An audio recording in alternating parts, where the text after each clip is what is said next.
مش شرط كل اللي يركب معاك في العربية يكون بني آدم، أحياناً ممكن يكون كائن من عالم تاني. ليلة من ليالي الصيف، الساعة 3 الفجر بالظبط، الشارع ساكت ولا صوت، حتى العربيات اللي كانت بتعدي عادة في وقت متأخر اختفت. الموبايل رن، طلب أوبر من جاردن سيتي. مجدي اللي متعود يشتغل ليل ونهار عشان يجهز نفسه للجواز فتح الرحلة وقال تمام، دي فرصة أزود مشوار كمان. وهو ماشي بعربيته مفيش حد في الشارع. الأشجار على الجنبين شكلها غريب، ورقها باهت كأنها ناشفة من سنين، والهوا ساكن. مجدي قال لنفسه ايه البرودة دي؟ حتى الهوا مش بيتحرك. لكن ما اداش الموضوع اهتمام. وقف عند النقطة، لقى ست لابسة شيك قوي. مفيش كلام كتير، مجرد جملة واحدة: عايز اروح دهشور، فيلا هناك. صوتها هادي بس فيه برود يخلي جسمك يقشعر. مجدي ابتسم وقال: تمام يا فندم. العربية مشيت والسكون مالي المكان، وفجأة سمع صوت أنين خفيف جاي من ورا. بص في المراية وقال: حضرتك تعبانة؟ الست سكتت، مردتش. هو رجع يبص تاني، وفجأة لاحظ إن عينيها كلها بيضة من غير بؤبؤ، كأنها ميتة. شد الفرامل وركن على جنب، بص ورا وقال لها مرتبك: انت كويسة؟ بهدوء غريب ردت: أنا كويسة، كمل طريقك. الكلمة خرجت منها من غير أي تعبير، صوتها بارد زي التلج. مجدي اتوتر، قلبه دق بسرعة، لكن قرر يكمل. بعد رحلة طويلة قوي وسط الطريق الصحراوي، وصل قدام فيلا ضخمة جدا، بوابة حديد عالية، جدران قديمة بس شكلها فخم كأنها طالعة من فيلم تاريخي. الست نزلت، دخلت الفيلا من غير كلمة ومن غير ما تدفع. مجدي قال أكيد هتجيب الفلوس وترجع، وقعد يستنى. دقيقة، 10، نص ساعة، ساعة، ساعة ونص. الليل تقيل، صوت صراصير الحقل كان مالي المكان، وحس إن الجو بقى برد فجأة. قال لنفسه: لأ، كده مش طبيعي، هاتها أطلب فلوسي وأمشي. نزل وفتح الباب الخشبي الكبير.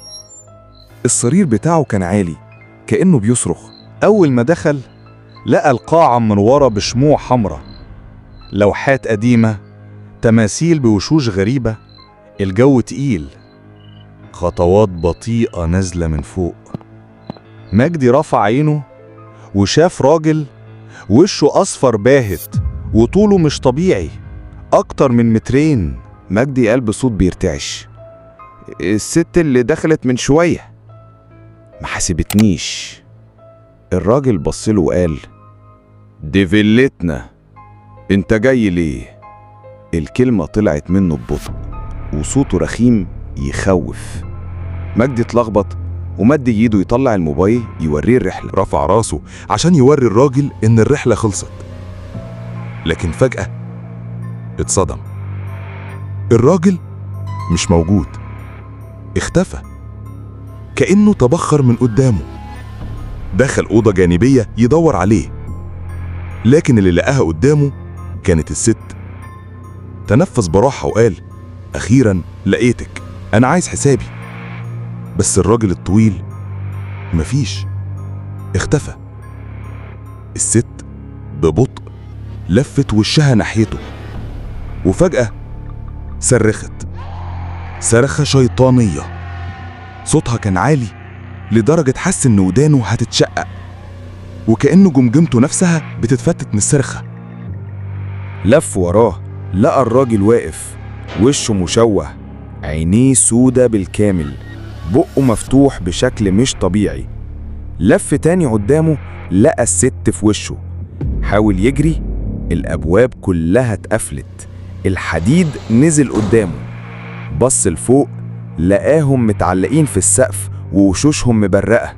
بدأوا يضحكوا بصوت عالي مرعب، والجدران بدأت تقرب منه. الظلام غطى عينيه فجأة، كأنه اتسحب من الدنيا كلها.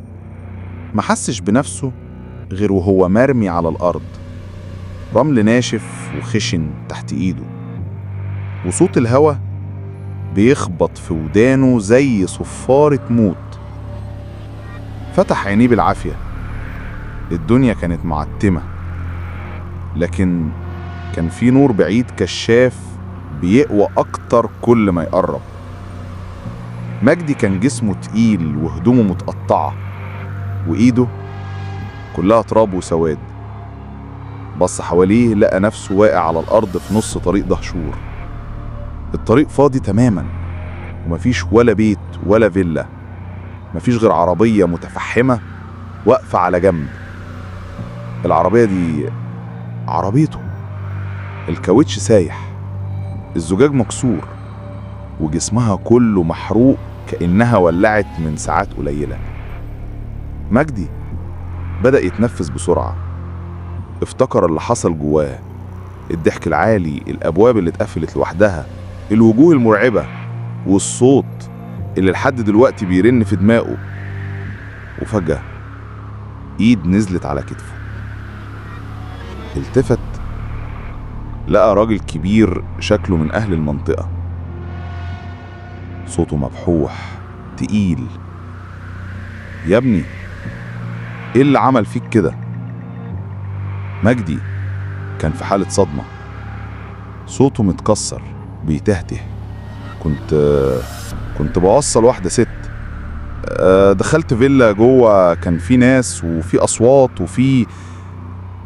كلماته وقفت، الخوف كتم نفسه. الراجل سمعه للآخر، ابتسم ابتسامة غريبة، ابتسامة تخوف أكتر ما تطمن، وقال بهدوء مخيف: يا ابني، هنا مفيش فيلا، من سنين طويلة المكان ده كله صحراء. الفيلا اللي بتتكلم عنها دي اتبنت سنة 1937، وكانت بتاعت واحد من أحفاد الملك فاروق. وفي ليلة سنة 1940 حفلة كبيرة اتعملت هناك، لكن الحفلة اتحولت لجحيم. النار ولعت، أكلت الباشا، مراته، وضيوفه كلهم، والجثث ما طلعوش منها غير أشلاء. مجدي عينه فتحت رعب. يعني الست اللي ركبت معايا والراجل الطويل. الراجل هز راسه وقال بصوت تقيل: من يومها روح مرات الباشا بتظهر للناس، بتستوقف أي حد يعدي هنا وتاخده معاها للفيلا، وبعدها يا إما بيرجع زيك مصدوم، يا إما ما بيرجعش خالص. الركفة مسكت جسم مجدي كله.